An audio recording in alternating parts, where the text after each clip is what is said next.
Hallo Leute, hallo YouTube. Warum wärmt ein Lagerfeuer, aber ein Streichholz nicht? Die haben doch die gleiche Temperatur.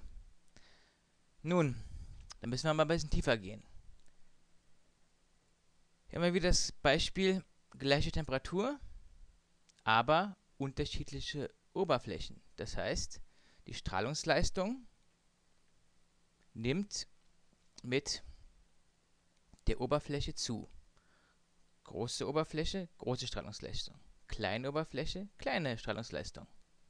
Ist das schon alles? Nein. Weiter geht's. Hier ist jetzt die Oberfläche gleich und die Temperatur anders.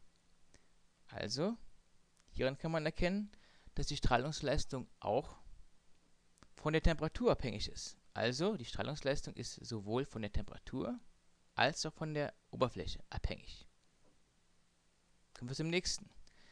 Hier haben wir jetzt niedrige Temperatur mit einer hohen Oberfläche und hier haben wir eine hohe Temperatur mit einer niedrigen Oberfläche. Ihr wisst natürlich, was kommt. Die Strahlungsleistung ist bei allen gleich.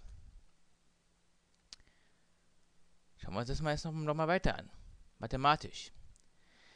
Hier sehen wir wieder, die Temperatur bleibt gleich. Und was sehen wir? Wenn wir die Oberfläche verdoppeln, verdoppelt sich auch die Strahlungsleistung. In eine Tabelle eingetragen, sieht man das so. Strahlungsleistung und Oberfläche sind bei gleicher Temperatur voneinander genau abhängig, proportional. Was haben wir denn jetzt die ganze Zeit besprochen? Nun, wir haben das Stefan-Boltzmann-Gesetz besprochen. Die Strahlungsleistung ist gleich der Emissionswert, den habe ich hier vernachlässigt, weil der 1 war.